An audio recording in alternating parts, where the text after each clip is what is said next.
Daniel Berg. O grão germinou, floresceu e deu muitos frutos. Mas a passagem de Daniel Berg não fora sem marcas por aqui. Em um culto ao ar livre na rua JJ Rodrigues, chegou a ser apedrejado juntamente com os primeiros convertidos. Essa perseguição religiosa foi intensa em todos os lugares por onde passaram. Portanto, nossos missionários Daniel Berg e Gunnar Wingren combateram o bom combate, encerraram a carreira e guardaram a fé.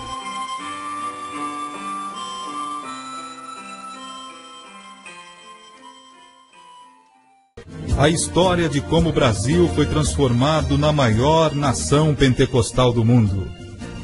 Enquanto o avivamento conquistava terrenos e dominava a vida religiosa em Chicago, fatos de alta importância envolveram 2 jovens suecos residentes nos Estados Unidos, que em breve teriam suas vidas intimamente ligadas à história das Assembleias de Deus no Brasil. Na cidade de South Bend, no estado de Indiana, morava um pastor batista que se chamava Gunnar Wingren. Atraído pelos acontecimentos do avivamento de Chicago, o jovem oriundo da Suécia foi a essa cidade a fim de saber o que realmente estava acontecendo ali. Diante da demonstração do poder divino, ele creu e foi batizado com o Espírito Santo. Pouco tempo depois, Gunnar Wingren conheceu outro jovem sueco que se chamava Daniel Berg. Esse jovem também fora batizado com o Espírito Santo. Após uma ampla troca de informações, experiências e ideias, Daniel Berg e Gunnar Wingren descobriram que Deus os estava guiando numa mesma direção.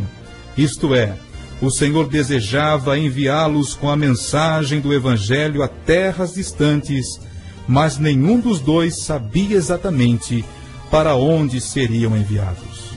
O Senhor lhes falou através de uma mensagem profética que eles deveriam partir para pregar o Evangelho e as bênçãos do avivamento pentecostal.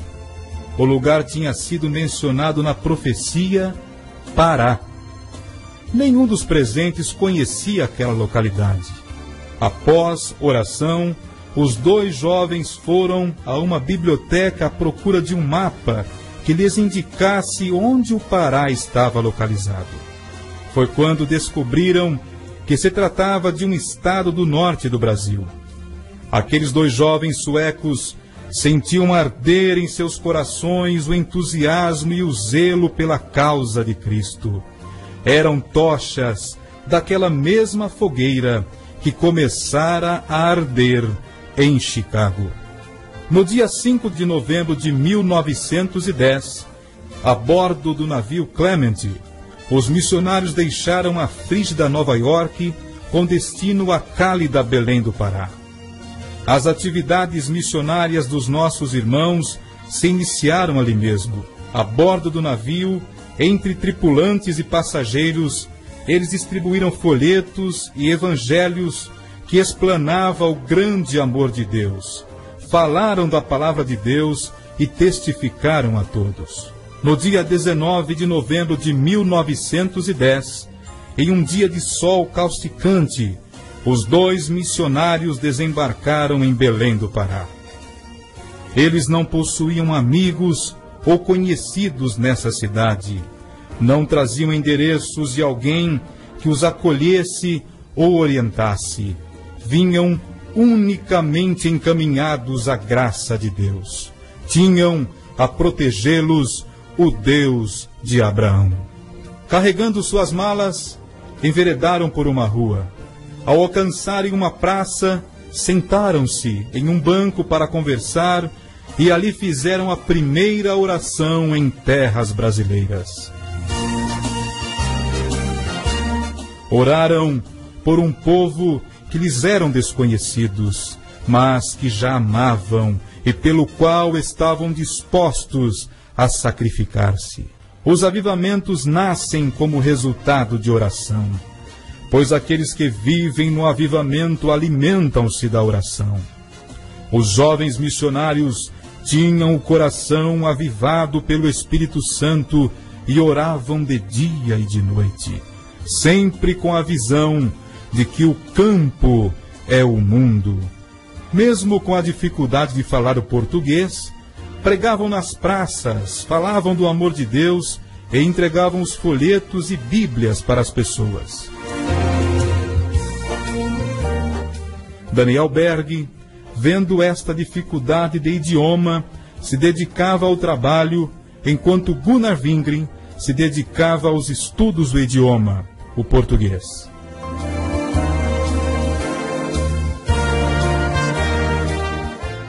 No dia 18 de junho de 1911, nasce a Assembleia de Deus, que nas décadas seguintes causaria admiração e espanto ao mundo inteiro pela pujança de seu crescimento.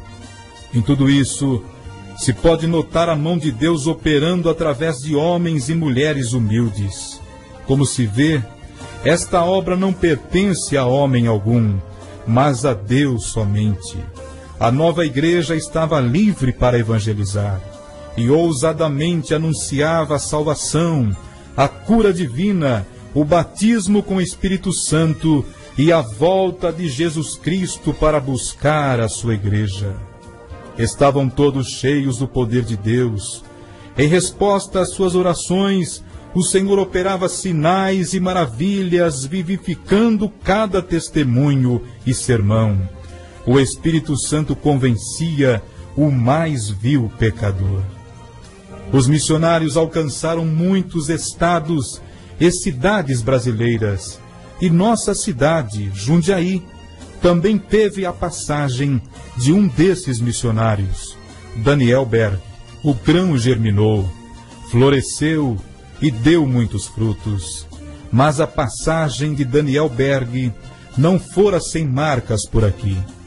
Em um culto ao ar livre na rua JJ Rodrigues, chegou a ser apedrejado juntamente com os primeiros convertidos. Essa perseguição religiosa foi intensa em todos os lugares por onde passaram. Portanto, nossos missionários Daniel Berg e Gunnar Wingren combateram o bom combate, encerraram a carreira e guardaram a fé.